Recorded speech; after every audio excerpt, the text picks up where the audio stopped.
IBAC is Victoria's anti-corruption body responsible for preventing and exposing public sector corruption and police misconduct. The following is a summary of an IBAC investigation called Operation Liverpool.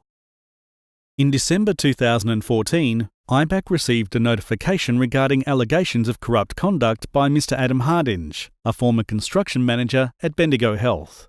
After considering the complaint, IBAC decided to investigate. The investigation was expanded in May 2015 to include allegations against Bendigo Health's Chief Executive Officer, Mr. John Mulder. IBAC investigated allegations that Mr. Hardinge had engaged in corrupt conduct, including collusion with Bendigo Health contractors for his personal benefit and the theft of property, and that Mr. Mulder used Bendigo Health employees to undertake works on two of his wife's properties without payment and on Bendigo Health time. There were also corrupt conduct allegations around Mr. Mulder claiming living away from home allowance while living in properties owned by his wife. IBAC's investigation found that Mr. Hardinge took Bendigo Health property and materials without proper authorisation and circumvented the usual procurement controls in place at Bendigo Health for the benefit of himself and certain contractors.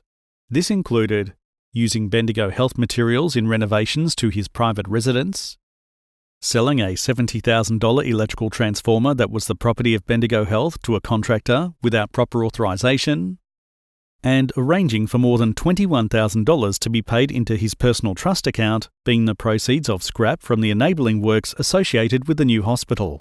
He consistently failed to comply with procurement processes, including failing to obtain the required number of quotes and charging personal expenses to projects associated with the new hospital. He also exploited his position for personal gain, for example, by receiving hospitality from contractors and arranging for work to be undertaken at his home as well as the homes of friends. IBAC found Mr. Mulder was provided with goods and services without payment or with belated payment after becoming aware of the IBAC investigation, including repairs and maintenance at two of his wife's properties and the receipt and transport of a glass door to his property in Torquay. The corrupt conduct allegations concerning Mr. Mulder's remuneration arrangements with Bendigo Health, which included receipt of living away from home allowance while renting this property owned by his wife, were not substantiated to IBAC's satisfaction, taking into account the evidence that was able to be obtained and having due regard to the applicable standard of proof.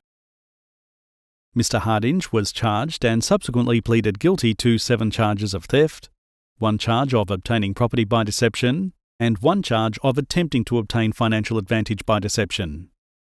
He was convicted on all criminal charges and fined $15,000 in relation to the theft charges, and has agreed to pay $5,000 to the Bendigo Health Foundation on the other 2 charges. Mr. Mulder was found to have engaged in conduct that was contrary to the Victorian Public Sector Code of Conduct and Bendigo Health's organisational values. The Code of Conduct states that public sector employees must use their powers in a responsible way and not use them to provide a personal benefit to themselves, their families or associates. The Code states that public sector employees must only use or authorise the use of financial resources or facilities for work-related purposes. During Operation Liverpool, IBAC identified the following corruption vulnerabilities existed at Bendigo Health, including insignificant checks and balances to monitor procurement and financial management practices. Procurement policies and procedures were systematically circumvented by Mr. Hardinge. Lack of sufficient control over assets of both high and low value, highlighted by Mr. Hardinge's thefts. And a failure of some senior leaders to set the right tone from the top by modelling public sector and organisational values. Recommendations have been made to Bendigo Health to address these issues, including reviewing its integrity and corruption prevention policies and procedures, including those relating to gifts, benefits and hospitality, and conflict of interest. Introducing a declarable associations policy.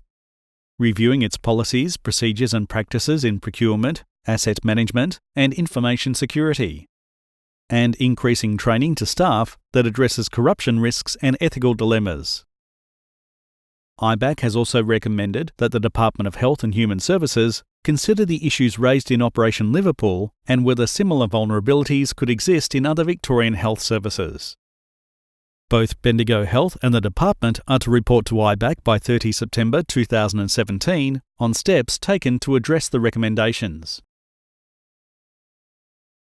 To download a copy of the report, visit www.ibac.vic.gov.au. Also, subscribe to IBAC Insights on the website to get latest news and events, heads up on new reports, expert commentary, early research findings, information on conferences and events.